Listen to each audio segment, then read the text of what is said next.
Tēnā koutou katoa. Tuatahi ka mihi aho ki te tangata whenua rangitani. Tēnā koutou, tēnā koutou. Tēnā hoki koutou ngā kai whakahaere o tēnei hui. Ngā kai mahi, te rō heringa o Aotearoa, te ropu whakahou koutou katoa. Ka mihi hoki aho ki ngā kaitiaki puka puka o te motu.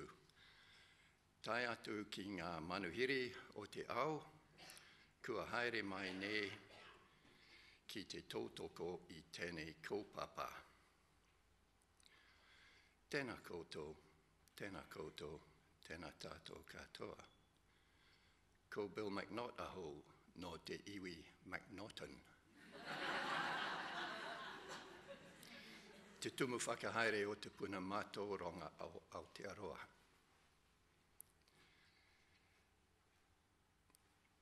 Colleagues, the title for my talk is Plus ça change, and yes, the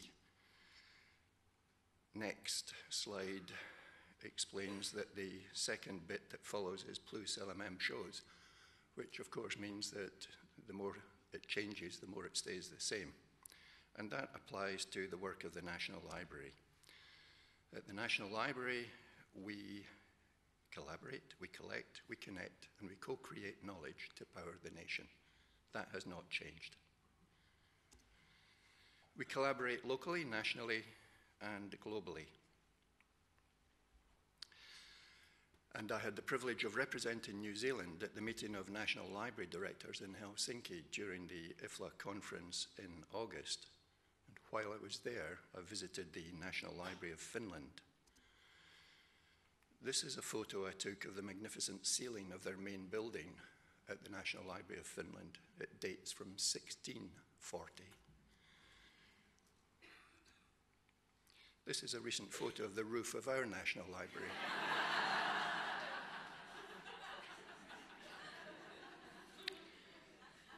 You'll see we've been doing some work on the building. This is now a rooftop cafe for staff. We stripped out and refitted all the storage space throughout the building.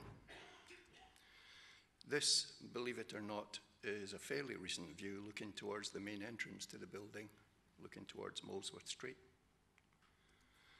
We installed a new glass elevator from the lower ground floor to connect to the Turnbull Library on the first floor. We put in a new seismic joint between us and our new neighbours in the State Services building next door, just in case. And it doesn't look like it here, but we have improved access from Molesworth Street.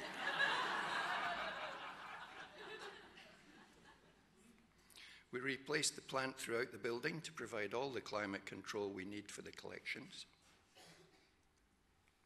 Before we left the building 3 years ago, less than 50% of the collections were stored in the conditions we would have liked. Our target was 75%, and I'm delighted to say that the team has achieved a result where 100% of the collections are now stored in optimum conditions. Before we reopened, we gave colleagues a look behind the scenes. We blessed the upper levels that staff returned to in the autumn this year. Crown Removals did a spectacular job of moving the collections around Wellington over the last 3 years with no mishaps. They reckon it was the biggest move in New Zealand history. We refitted Level 1, the home of the Alexander Turnbull Library, and opened it to the public in August. We've named the rooms after people significant to the Turnbull. Just this month, we celebrated the naming of the Judith Binney room. The staff and the contractors have done a magnificent job of transforming the building, and we're still busy transforming the service to our customers. But most of all, we celebrated being open again after 3 hard yaka years. While we were closed, we were still collecting. Our most recent notable addition to the collection is the result of the team at the Turnbull working for a long, long time to acquire a particular set of papers from the UK relating to Katherine Mansfield. The Middleton Murray papers are really quite special. The letter on the right of the screen is brief but stunning. Those in the front row might be able to read the handwriting, but it's a magnificent letter where basically she's giving a scolding to Princess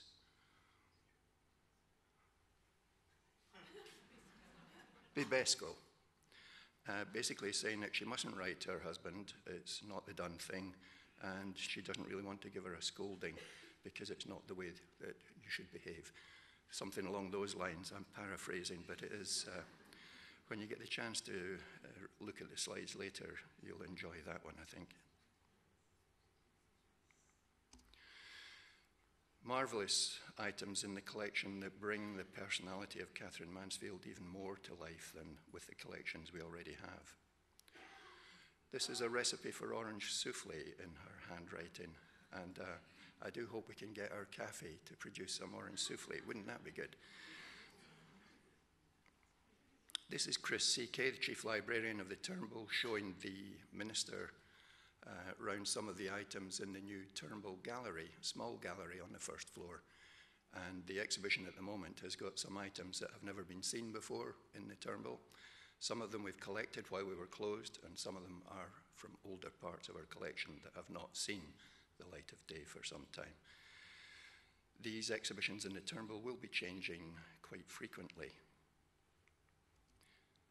The Minister, Chris Tremaine, was fascinated looking around behind the scenes, here looking at the rare books collection, and here enjoying a cartoon of himself from our cartoon library. Speaking of the Minister, since I started in May last year, we've had three. We had Minister Guy, then Minister Adams briefly, now Chris Tremaine. We've had three chief executives, Brendan Boyle, Peter Mersey, and now Colin MacDonald. I've had two deputy chief executives to report to, Stephen Crombie, now Sue Powell. There is a bit of a change coming up, so who knows whether it will still be Sue Powell the next time I speak to you. This is our new chief executive, Colin MacDonald. He's the one on the right. And Colin has been looking at our structure inside the DIA, and we're part of the CURT team. CURT includes us, Archives New Zealand, Government Information Service, Government Technology Service, Government Chief Information Office, Government ICT Supply Management Office, better known as GISMO. And the view of the Chief Executive is that we should split this rather unwieldy team into two. So yesterday, at lunchtime, I got an email to say that with effect from the 1st of November, CURT will be split into two branches within the DIA. The National Library, Archives New Zealand, and GIS will become Information and Knowledge Services with our own Deputy Chief Executive. The big thing in government at the moment for us is the Better Public Services initiative that the Prime Minister has personally driven. And for the DIA Chief Executive, there is a particular responsibility for what's known as Result 10. And this is a really important piece of work for us. New Zealanders can complete their transactions with government easily in a digital environment. That is the directive, and our Chief Executive is personally responsible for making sure that that happens. So this is all about service transformation, and looking at the National Library, what do we sustain and what do we transform? Te Puna has for many years now been doing a great job. We've just introduced the Tomcat upgrade to the National Library catalogue to make it a bit easier to use. And of course, we are looking to the adoption of RDA very soon. You may say that will transform things, but we're working out just how quickly we can move down the path of linked open data. Already our catalogue is linked through OCLC's WorldCat. We are transforming our website, and I'm sure most of you will have checked out our beta version already. There is still plenty of work to be done, but the key objective as we set out in that was to make searching our collection much easier. Of course, not all of our work is about collections. Our Digital New Zealand service has over 25 million digital objects about New Zealand accessible as a result of outstanding collaboration with a multitude of organisations and individuals. So we connect. We connect, particularly good example is the newspapers of New Zealand. Our Papers Past website is easily the most popular of our websites. Recently we added the New Zealand Herald to the titles available through Papers Past.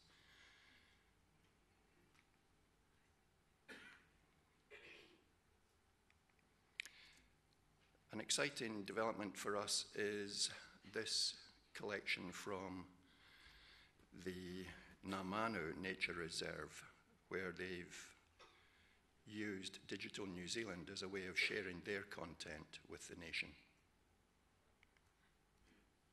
These amazing images are available for anyone to share, use, and modify non-commercially in high resolution, Creative Commons licensed.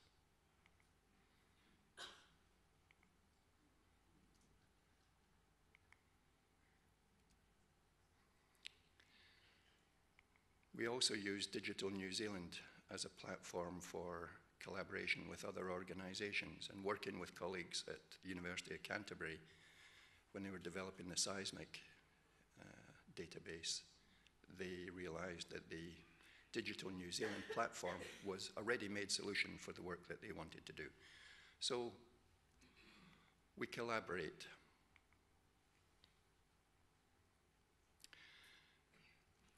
And we collaborate because the purpose of the National Library includes supplementing and furthering the work of other libraries in New Zealand. It's in our legislation.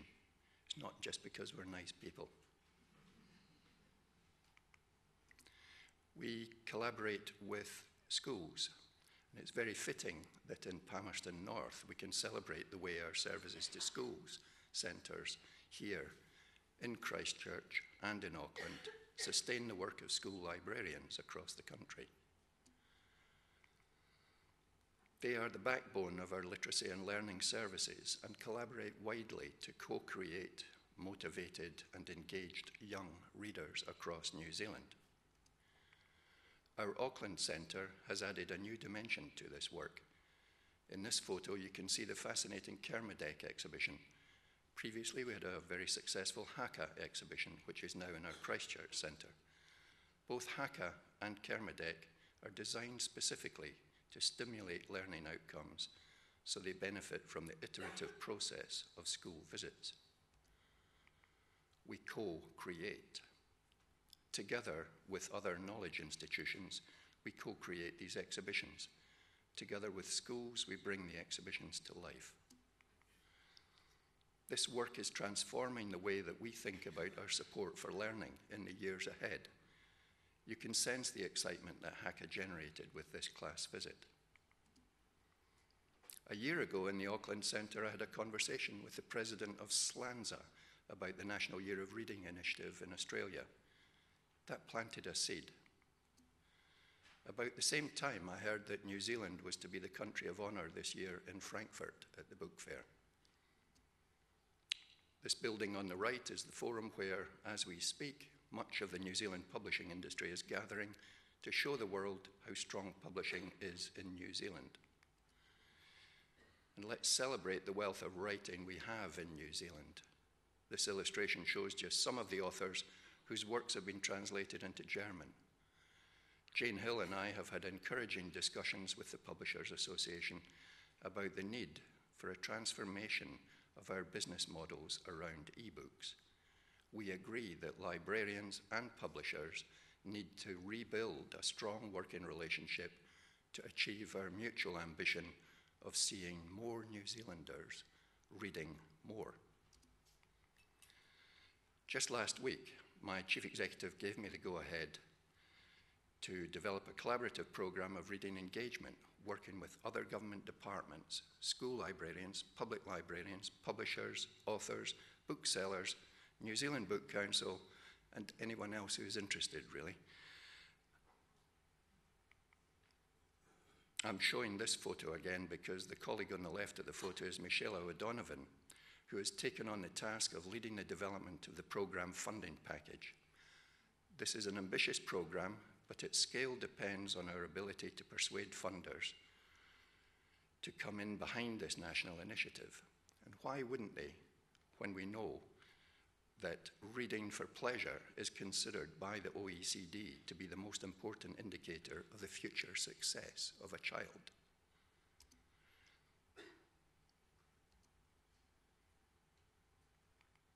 Let me just talk very quickly about some of the strategic issues that we're dealing with at the National Library. I've mentioned the reading framework, the reading partnership. The Strategic Framework for Public Libraries is a hugely important document because I believe that the National Library and public libraries still need to work hard to improve perceptions about their future relevance and value to New Zealand government, local communities across the country. Let me just take a second to congratulate Horowhenua on the opening of their new building, Te Takere. And I think some of the work that you heard Rolf talking about, you'll see perhaps in a microcosm at Te Takere when it opens this weekend. But for some of my colleagues across government, they think that we're still caught in this time warp, working with machinery that's kind of out of date, technology that's out of date. They think that public libraries are still caught in a time warp of rules-driven operation. We've got some work to do to change that thinking.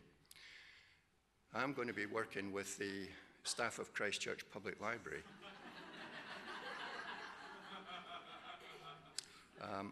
This was taken almost 99 years ago. I don't think there are any of them in the audience today, but seriously, what a fabulous opportunity we have when you think about what Rolf was saying and the rebuild of a central library for Christchurch. What a terrific opportunity for New Zealand to show how it is playing its part in moving public library thinking forward. And congratulations to the team. This really is a cause for celebration. The work that public library managers, supported by Local Government New Zealand, have done to produce this strategic framework, hugely important. There are 8 priorities in the strategic framework. The first priority is to look at how we manage e-books. And you heard Rolf talk about some of the challenges that they've had in Denmark. We have, I think, decided, you've heard Lianza talk about the importance of working to come up with an e-book solution for New Zealand. And in the National Library, I can tell you that we are now working hard to make sure that we have this collaborative project underway starting this month. Jenny MacDonald is handling that project for us. There are essentially 2 objectives. Working with New Zealand authors, publishers and booksellers, we want to develop a whole-of-country approach to deliver e-book solutions that meet the needs of all New Zealanders through public libraries, and particularly of all New Zealand school students through New Zealand schools. We're not saying it's going to be easy, but that's what we think we need to achieve. We have 3 strategic reviews underway inside the DIA. The first one is around digital preservation, and we're working particularly with colleagues in archives to think through a more strategic approach to the future of digital preservation across government, and perhaps offering digital preservation as a service to other organisations across the country. We also have a review of Aotearoa People's Network Kaharoa, crucially important service that has magnificently connected public libraries up and down the country. And the work that APNK has done, the platform that we've got there, provides us with a great opportunity when you think back to that Result 10 area. I know that my colleagues across DIA are really quite excited about public libraries as partners in helping the citizen to get information from government. How we do that needs to be discussed. We also have a review of services to schools. Our conversations with stakeholders gave us 5 key messages, including recognition that this provides an opportunity for leadership and to scale up innovation around developing new models for providing library and information services and in creating readers. There are some great opportunities coming, such as the Network for Learning, which will make possible the delivery of new services and content into every school. The opportunity to strengthen school libraries' contribution to learning and to develop national e-resourcing approaches for learning. Utilizing this national structure to mobilize the entire sector also came through in these discussions. The idea of offering a cohesive and inspiring program of national initiatives around reading will provide greater impact and longer-term benefits. And of course, we shouldn't forget putting students at the center. That's not a new idea, and this report that was produced by SILIP 10 years ago absolutely put the child at the center of our thinking. 10 years old, still worth a read. But what's changed is the power of technology that's available to us today to transform the way in which students learn without the old limitations of the classroom. And speaking of transforming learning, there are still a few surprises to come at the National Library building in Wellington. The ground floor is still being transformed into a space that will inspire learners and others. Our opening exhibition is called Big Data. Let me just say that it will break new ground for the National Library, and staff are growing more and more excited about the connections we're already making with potential co-creators of knowledge. I passionately want to see the National Library as a driver of the sharing of innovative thinking across all subject areas. Big Data is a brilliant start. It opens with the rest of the ground floor on the 27th of November this year. I mentioned at the start that we collaborate internationally, and I promised my colleague, the National Librarian of Singapore, that I'd put in a quick plug for IFLA. We have some colleagues from Singapore with us at this conference. So that's the date for the conference. That's what is in store for you. And those are some of the key dates for your diary. One last word. Treaty of Waitangi is going to move into the building in Wellington that is currently known as the National Library. It will move roughly a year from now. The idea here is that the treaty and other hugely important landmark national documents will move into a purpose-built space in the ground floor of the building. By then, we'll have given the building a new name to reflect the significance of this shared new space. If I'm invited back to speak at the Lianza conference next year, perhaps your next president and I can both tell you a bit more about that. Norera, e aku nui, e aku rahi, tēnā koutou, tēnā tatou katoa.